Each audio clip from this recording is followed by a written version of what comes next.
Hello everyone, and welcome back to another tutorial.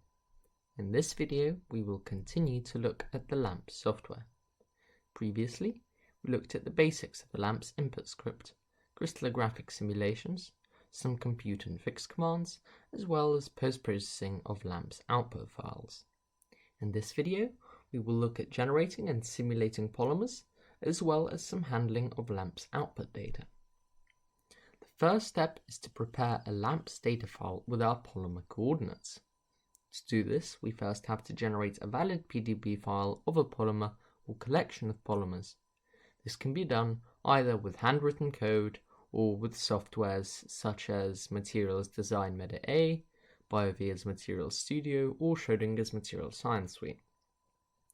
You could technically also write the data file by hand or find it on the internet. Having done that, we can use VMD's TopoTools plugin to convert a PDB file into a LAMMPS data file. We launch VMD, navigate to our working directory, open our PDB file that we want to convert, and then use the command line to type topo, write LAMMPS data, the name of your new data file, such as polymer_molecular.data, and then finally the atom type of our simulation, which could be, for example, atomic, full, or in our case, molecular.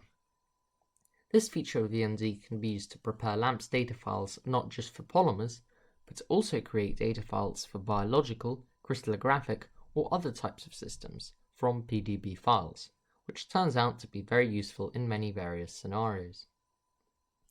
Instead of doing this, I already managed to find a data file for one simple polymer on the internet. Having done that, I got to work creating an input file. Taking a brief look at my input file, we first state our initial settings, such as our units, our boundary conditions, where F stands for a non-periodic fixed boundary, our atom style, as well as our input data. We will also create a log file with this name. We set up our parameters, and in this case we not only have to state our pair style and coefficients, but also our bond angle, dihedral, etc. parameters and coefficients, since our atom style is molecular and our system contains bonds. Next, we have a separate equilibration step. We give the atoms an initial velocity, set up an NVE ensemble, and run the system. We use the unfix command to remove the settings that were created previously using those two fix commands, and then we create a restart file. What this does is it takes the final system state from our equilibration simulation, and then we use that to follow on with another simulation that then reads system information from the equilibrated, so-called restart data file, as opposed to our initial data file. Then finally, we minimize the system and run it for 100,000 steps. If we have a quick look at our data file, we can see that it contains coordinate information for our atoms, as well as bond, angle, and dihedral information.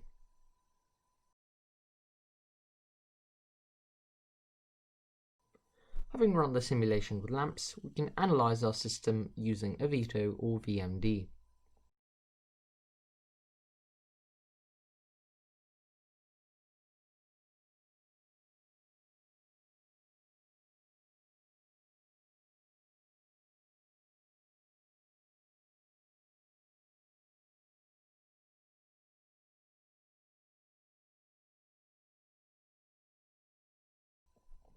Another thing we can do is to take a look at our results in the log file. For any LAMMPS, or for that matter NAMD simulation, we can look at our log files to extrapolate data, and we can even include commands such as the compute command in LAMMPS in our input script to calculate data. After all, the point of computational chemistry simulations is not simply to get pretty videos, but also gather data that we can then use and analyze. We can feed in data from the log file into Microsoft Excel or MATLAB to create graphs or do further computations. Finally, we will take a quick look at an example investigation into the stretching mechanisms of polyethylene. As we can see here, an initial system was created and then converted into a LAMMPS data file. Then, a set of equilibration steps was performed utilizing a variety of MD ensembles. These steps ensured that the collection of polymers clumped together into an energetically stable ball. Finally, uniaxial tension was applied to the system and information gathered. We can see their relatively simple simulation script here.